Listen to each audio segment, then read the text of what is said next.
Ya, setelah persidangan berakhir yang tadi dimulai sejak pukul 9 pagi dan baru berakhir sekitar pukul setengah 12, pemirsa dapat Anda lihat di layar kaca, ini adalah situasi di luar ruang sidang. Ahok sendiri sudah meninggalkan ruang sidang, baru saja meninggalkan ruang sidang. Dan kita lihat memang kasus ataupun perkara dugaan penodaan agama ini memang menyedot perhatian publik. Kita lihat di luar ruang sidang masih banyak orang yang kemudian masih berada di luar ruang sidang untuk menantikan mungkin keluarnya Ahok atau kemudian sudah mengikuti jalannya persidangan dari luar ruang sidang. Karena kapasitas ruang sidang sendiri di gedung Pengadilan Negeri Jakarta Utara ini memang sangat terbatas. Dan untuk mengantisipasi adanya kemungkinan Polda Metro Jaya sudah mengerahkan personilnya untuk menjaga di beberapa pos ataupun di beberapa lokasi mulai dari ruang sidang hingga di titik-titik lokasi sekitar gedung persidangan untuk hari ini.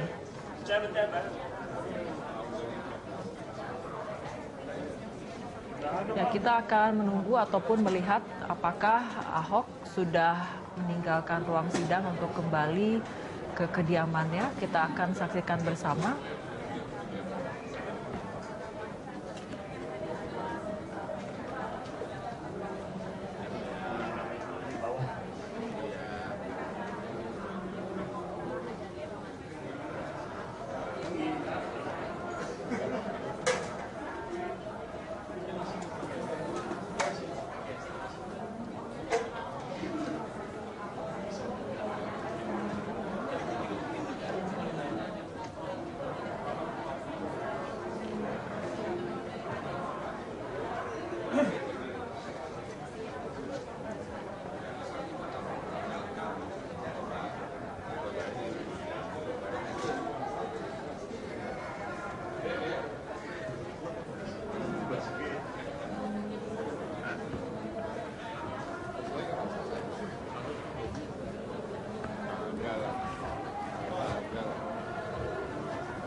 Oh, lu masih buat sholat itu? Oh iya, keren.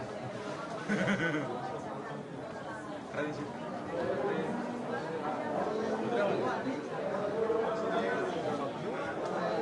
Menepis mitos. Dia sendiri kan juga gue udah mati. Yang itu yang hijauan itu ya. Minum habis tadi gue kasih habis. Itu punya Robin, punya SNM. Itu sih sebenarnya gue dengan dikit patengin aja. Kita lagi gue langsung aja. Joget-joget di belakang lagi stand up. Ulang punya toko. Ini masih kau.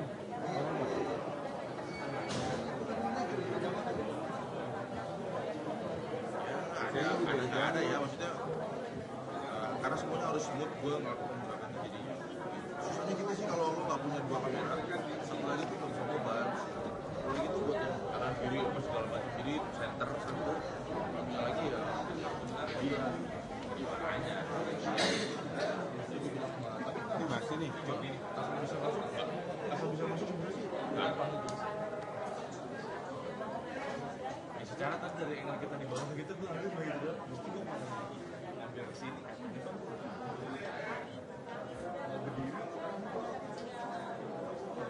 Berdiri di depan situ. Dah, gue bisa gantung gini aja sering nggak dimarahin gitu. Kan kalau dimarahin harus diangkat tuh. Nggak bisa. Enggak, tapi jalan di situ coba. Di situ Ini kan surat demo aja macam. Iya kan kita nyari.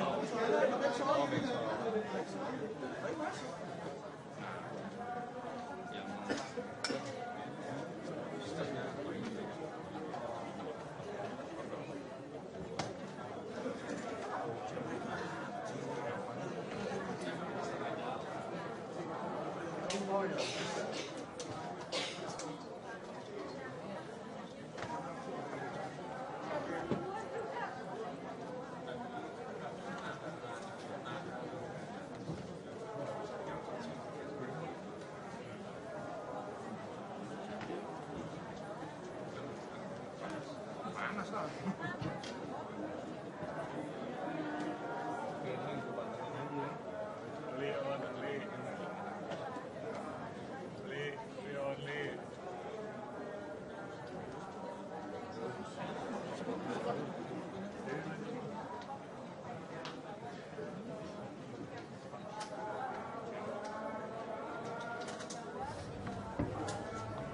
Ya, pemirsa, ini adalah kondisi terkini di luar ruang sidang. Kami informasikan kembali persidangan memang sudah berakhir tadi sekitar pukul 11:30 setelah sebelumnya dimulai pada pukul 9 waktu Indonesia Barat. Untuk sidang perdana ini adalah tadi membacakan dakwaan kepada Ahok terkait perkara kasus dugaan penodaan agama, dan tadi juga tim kuasa hukum sudah memberikan nota keberatannya, dan persidangan tadi ditunda oleh majelis hakim yang diketuai oleh Dwi Arso Budi dengan 4 hakim anggota Abdul Rosyad, Iwayan Wiryana, Joseph Rahantokman, dan Jupriyadi.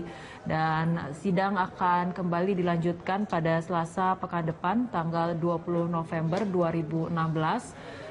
Tadi terdakwa ataupun Basuki Cahayapurnama atau Ahok sudah meninggalkan ruang sidang, tapi kemudian belum meninggalkan gedung Pengadilan Negeri Jakarta Utara sendiri. Dan kita lihat bersama bagaimana pengamanan untuk sidang perdana kasus Ahok ini memang sangat ketat, di mana beberapa personil kemudian standby di beberapa pos ataupun di beberapa lokasi untuk mengantisipasi berbagai kemungkinan yang terjadi.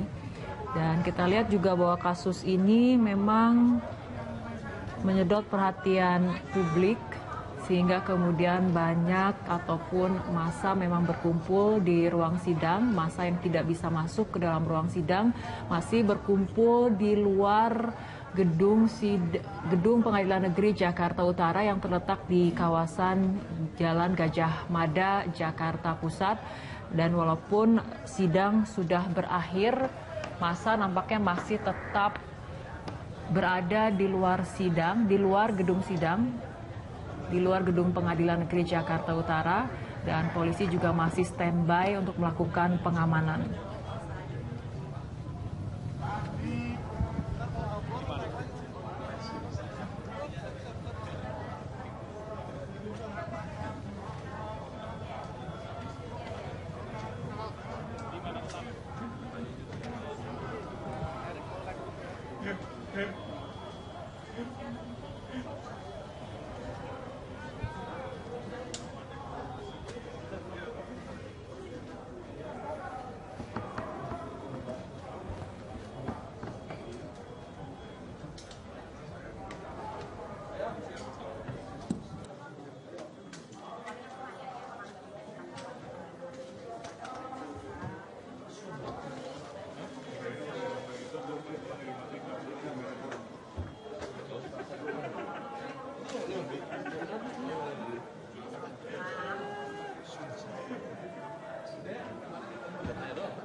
Kali-kali ya, jadi minta SIM ya.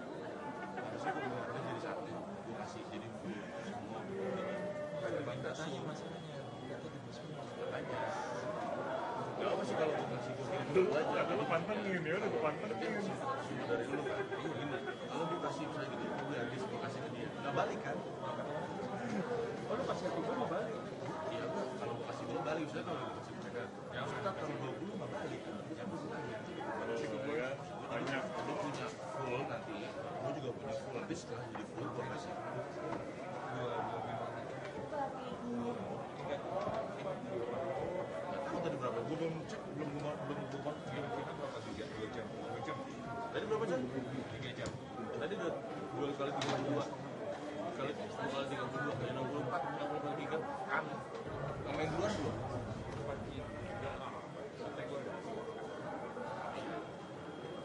Ya tetap aja. Lu mau langsung nyimpen di tempat lo? Kan nggak apa, nanti gini aja.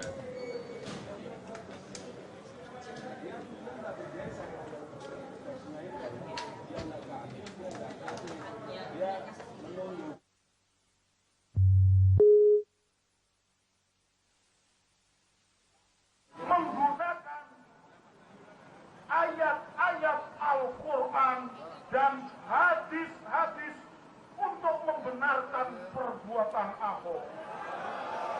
Oleh karena itu saya minta kepada ahli-ahli hukum kita, tolong diteliti dan dibawa ke Majelis Ulama. Apakah di sini terjadi penistaan lagi, saudara? Saya sebagai orang yang mengerti tentang ayat-ayat Al-Quran merasa sedih. Loh, kok Al-Quranku dipakai untuk... Baik, silakan saudara kalau sudah siap membacakan nota keberatan saudara. Ya, siap, Yang Mulia. Bapak Ketua Majelis Hakim dan anggota Majelis Hakim yang saya muliakan, Saudara Jaksa Penuntut Umum yang saya hormati, penasihat hukum dan para hadirin yang saya hormati. Pertama-tama saya ingin menyampaikan terima kasih pada Majelis Hakim atas kesempatan yang diberikan kepada saya berkaitan dengan persoalan yang terjadi saat ini, di mana saya diajukan di hadapan sidang. Jelas apa yang saya utarakan di Kepulauan Seribu bukan dimaksudkan untuk menafsirkan surat Al-Maidah 51, apalagi berniat menista agama Islam, dan juga berniat untuk menghina para ulama. Namun ucapan itu saya maksudkan untuk para oknum politisi yang memanfaatkan surat Al-Maidah 51 secara tidak benar karena tidak mau bersaing secara sehat dalam persaingan pilkada. Ada pandangan yang mengatakan bahwa hanya orang tersebut dan Tuhanlah yang mengetahui apa yang menjadi niat pada saat orang tersebut mengatakan atau melakukan sesuatu. Dalam kesempatan ini, di dalam sidang yang sangat mulia ini, saya ingin menjelaskan apa yang menjadi niat saya pada saat saya berbicara di Kepulauan Seribu tersebut. Dalam hal ini, bisa jadi tutur bahasa saya yang bisa memberikan persepsi atau tafsiran yang tidak sesuai dengan apa yang saya niatkan atau dengan apa yang saya maksudkan pada saat saya berbicara di Kepulauan Seribu. Majelis Hakim yang saya muliakan, izinkan saya untuk membacakan salah satu subjudul dari buku saya yang berjudul Berlindung di Balik Ayat Suci, ditulis pada tahun 2008. Saya harap dengan membaca tulisan di buku tersebut, niat saya yang sesungguhnya bisa dipahami dengan jelas. Isinya sebagai berikut. Saya kutip, selama karir politik saya dari mendaftarkan diri menjadi anggota partai baru, menjadi ketua cabang, melakukan verifikasi, sampai mengikuti pemilu, kampanye pemilihan bupati, bahkan sampai gubernur, ada ayat yang sama yang saya begitu kenal digunakan. untuk memecah belah rakyat dengan tujuan memuluskan jalan meraih puncak kekuasaan oleh oknum yang kerasukan roh kolonialisme. Ayat ini sengaja disebarkan oleh oknum-oknum elit karena tidak bisa bersaing dengan visi, misi, program, dan integritas pribadinya. Mereka berusaha berlindung di balik ayat-ayat suci itu agar rakyat dengan konsep seiman, tanda kutip, memilihnya. Dari oknum elit yang berlindung di balik suci, ayat suci agama Islam, mereka menggunakan surat Al-Maidah 51. Isinya melarang rakyat menjadikan kaum Nasrani dan Yahudi menjadi pemimpin mereka. Dengan tambahan, jangan pernah memilih kafir menjadi pemimpin. Intinya, mereka mengajak agar memilih pemimpin dari kaum yang seiman. Padahal setelah saya tanyakan kepada teman-teman, ternyata ayat ini diturunkan pada saat adanya orang-orang muslim yang ingin membunuh Nabi besar Muhammad dengan cara membuat koalisi dengan kelompok Nasrani dan Yahudi di tempat itu. Jadi jelas bukan dalam rangka memilih kepala pemerintahan, karena di negara kesatuan Republik Indonesia kepala pemerintahan bukanlah kepala agama atau imam kepala. Bagaimana dengan oknum elit yang berlindung di balik ayat suci agama Kristen? Mereka menggunakan ayat di surat Galatia pasal 6 ayat 10. Isinya, selama kita masih ada kesempatan, marilah kita berbuat baik kepada semua orang, tetapi terutama kepada kawan-kawan kita seiman. Saya tidak tahu apa yang digunakan oknum elit di Bali yang beragama Hindu atau yang beragama Buddha, tetapi saya berkeyakinan intinya pasti jangan memilih yang beragama lain atau suku lain atau golongan lain, apalagi yang rasnya lain. Intinya, pilihlah yang seiman sesama kita, dalam kurung suku, agama, ras, dan antar golongan. Mungkin ada yang lebih kasar lagi. Pilihlah yang sesama kita manusia, yang lain bukan, karena dianggap kafir atau najis atau binatang. Karena kondisi banyaknya oknum elit yang pengecut dan tidak bisa menang dalam pesta demokrasi, dan akhirnya mengandalkan hitungan suara berdasarkan sesuku, seagama, seras, dan seantar golongan tadi, maka betapa banyaknya sumber daya manusia dan ekonomi yang kita sia-siakan. Seorang putra terbaik bersuku Padang dan Batak Islam tidak mungkin menjadi pemimpin di Sulawesi, apalagi di Papua. Hal yang sama, seorang Papua tidak mungkin menjadi pemimpin di Aceh atau Padang. Kondisi inilah yang memicu kita tidak mendapatkan pemimpin yang terbaik dari yang terbaik.